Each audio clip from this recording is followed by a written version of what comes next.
Those words have echoed in my mind ever since that morning. The gravel still crunched under my tires when I heard her voice tremble behind me.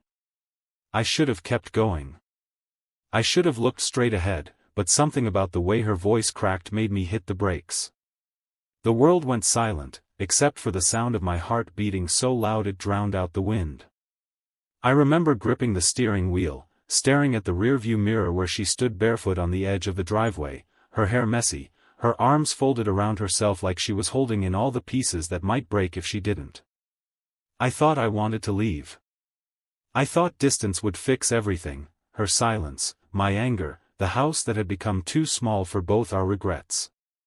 But seeing her like that, whispering those words with tears balancing on her lashes, made me realize leaving wasn't the hard part. It was everything that came after. That was the morning my entire world shifted. I had met Emma 7 years ago on a rainy Tuesday in a coffee shop that smelled like cinnamon and regret. She was the girl behind the counter with paint on her fingertips, telling customers she worked there, for now. I remember laughing and asking, "So what's next, then?" She smiled in that quiet, knowing way of hers and said, something that makes my heart louder than my fears. And she did. She painted. She dreamed. She made life look like something you could hold. For a while, being with her felt like standing in sunlight after years of cold. But somewhere between bills, late nights, and the quiet arguments that never had clear beginnings or endings, something cracked. We stopped talking about dreams and started talking about what was missing. The morning I decided to leave wasn't explosive. It was quiet. The kind of quiet that hurts more than shouting.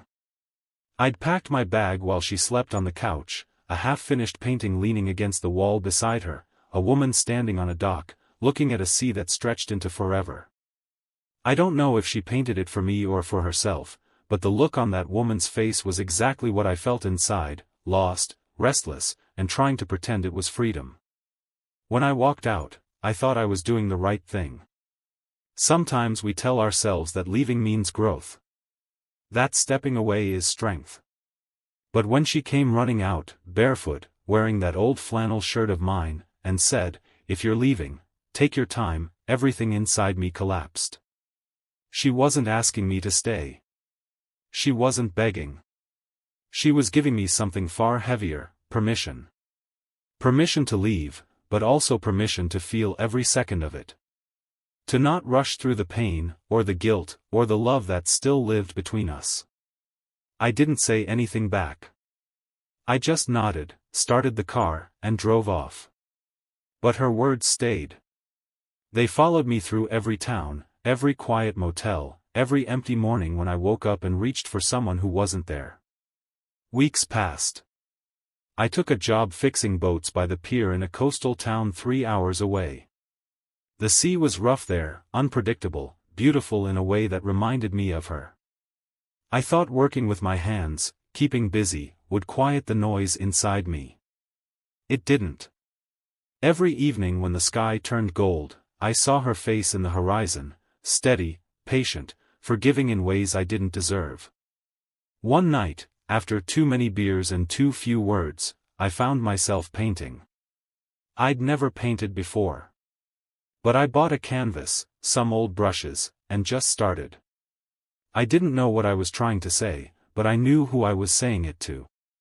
It turned into this blurry mess of color and ache, but in the middle of it, I painted a driveway, a long, winding path with someone standing at the end, waiting.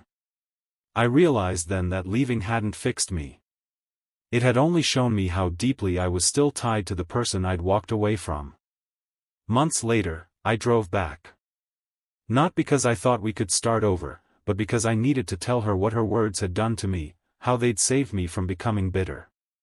The house looked smaller. The garden was wild. And she was there, sitting on the porch steps, a book in her lap, sunlight resting gently on her shoulders like it never stopped loving her. When she saw me, she didn't look shocked. She smiled softly, like she'd been expecting this. I walked up, heart pounding, and said the only thing I could. "You told me to take my time," I whispered. "I did. And every minute of it brought me back here. She stood, walked closer, and looked at me in that quiet way she used to, like she was reading something invisible behind my eyes. Then she said, "Good. Because maybe now you're ready to stay." We didn't rush into each other's arms. We didn't kiss right away. We just stood there, in that golden hour, knowing that sometimes love isn't about leaving or staying, it's about learning when to pause. That evening, as the sun sank behind the trees, she showed me her newest painting. It was the same driveway, but this time, there were two sets of footprints leading away from it, side by side. And I understood what she'd meant all along. If you're leaving, take your time. It wasn't about the leaving, it was about not losing yourself in the hurry. It was about breathing through the spaces where love stretches and bends but doesn't break. Years later, I still hear her voice when life gets too fast, when everything feels like it's slipping away. I slow down. I take my time. Because sometimes, that's how you find your way home.